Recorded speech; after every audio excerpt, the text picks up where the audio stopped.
You go for a walk. Halfway through, your wrist buzzes. You look down without meaning to. Steps, pace, a ring closing somewhere on a tiny screen. Nobody asked you to check. You just did, automatically, the way you always do now. That's the part nobody warns you about. The walk itself, the thing that used to just be walking, has quietly become evidence. Proof you moved. Proof you rested well. In a minute, I'll show you the exact moment this happened, when rest itself stopped being the opposite of work and got hired instead, as work's own maintenance crew, keeping you charged enough to produce again tomorrow. And by the end, I want to hand you back one thing this walk still holds. Maybe the last thing you own that nobody can price, log, or take from you. But start smaller than that. Start with the thing that's actually happening right now, the moment you try to rest. Notice what happens the moment you try to rest. Your watch counts the steps. An app asks how you feel, on a scale. Somewhere along the way, even doing nothing became a task with a deliverable. You walk, and the walk quietly turns into data. Calm achieved, calories spent, a small win logged for later. So here is the real question, not the lazy one, not discipline versus laziness, something else. What would it mean to move through the world and have absolutely nothing to show for it afterward? No insight extracted, no mood improved on paper, just movement, spent and gone, unrecorded. That question feels almost illegal to ask, which tells you something about how far the recruitment has already gone. You might think idleness needs defending, that a walk with no destination has to prove its worth somehow, or it's just avoidance. But consider an old argument. Action and inaction are equal before what's true. One piece of wood becomes a weathercock, spinning and visible. Another becomes the hidden beam holding up a bridge.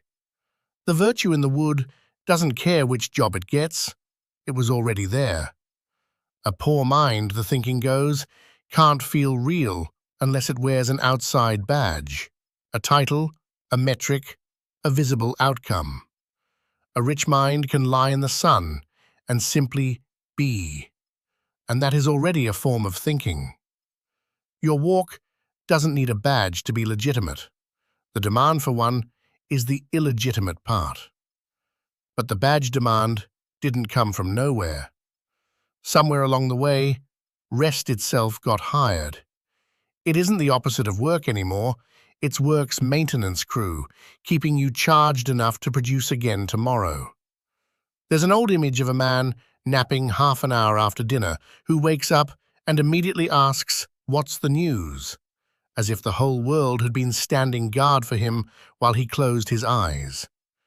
That reflex is the one you carry into every walk now.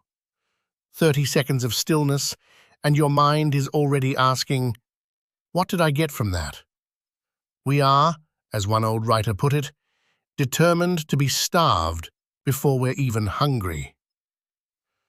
That raises an uncomfortable follow-up. Isn't this whole idea just escapism, though? A comfortable person romanticizing wandering, when really the walk is doing something for you, clearing your head, easing anxiety. A purpose, wearing a disguise. That's the strongest version of the objection, and it deserves an answer, not a dismissal. Here's the distinction that saves it. One old teaching draws inaction not as a tool for happiness, but as the very ground things arise from, without needing permission first. Heaven does nothing and is clear. Earth does nothing and rests easy. Everything else grows out of that inaction, unbothered. The point was never that the walk does nothing for you. The point is that its value can't be the reason you take it. The second you walk, in order to feel clearer, you've smuggled the currency back in. So maybe you try to rescue it by calling it meditation instead, a mindful walk, a practice. But even the deepest contemplative traditions describe stages. First, concentration narrows to one point. Then, intellect drops away, and only a satisfied sense of unity remains. Then even that satisfaction fades into indifference. Finally, indifference itself, along with memory and self-awareness, is perfected into something whole. That's a staircase, a goal at the top, however subtle, however holy. The walk this video is pointing at doesn't climb anything. No stages, no attainment, not even enlightenment, waiting at the end as a quiet prize. It isn't a lesser meditation. It's a different category of act, one that never asks to be verified by any fruit at all. Which brings us to why this is so hard to actually do. You step outside, meaning to walk without purpose, and within minutes, something like restlessness shows up, or guilt uninvited. That's not laziness fighting discipline. That's the vertigo of freedom itself. The feeling that your day isn't planned, that there's no single path you're supposed to be on. It's genuinely exhilarating, and it's also frightening, both at once, in the same breath. The fear underneath is simple. You've been cut loose, for a moment, from a system that used to tell you exactly what you were for. I'm curious how this lands for you. Does an unplanned hour feel like relief when it happens, or does it feel like something closer to falling? Either answer is honest, and I'd like to hear it. Here's what the line was doing the whole time. Not lost, not wandering towards some destination it forgot to mention, just moving, and refusing to report.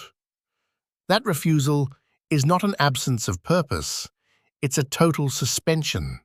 So complete, it can't be optimized, can't be summarized as growth, can't be handed back to you as a lesson learned. It cannot be captured because capture requires something extractable, and this line was never carrying anything to extract. There's an old teaching that says, it's easy to stop walking.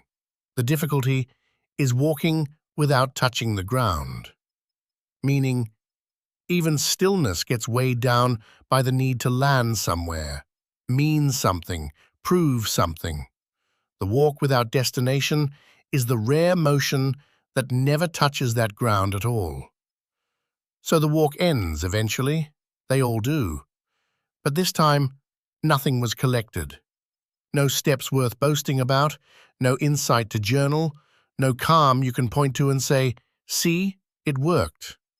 And for once, that absence isn't a failure to report. It is the whole report. You didn't need to arrive anywhere to have already slipped free of something. The quiet economy that turns every hour, even the restful ones, into currency. Maybe that's worth sitting with tonight, the last thing you own that no one can price.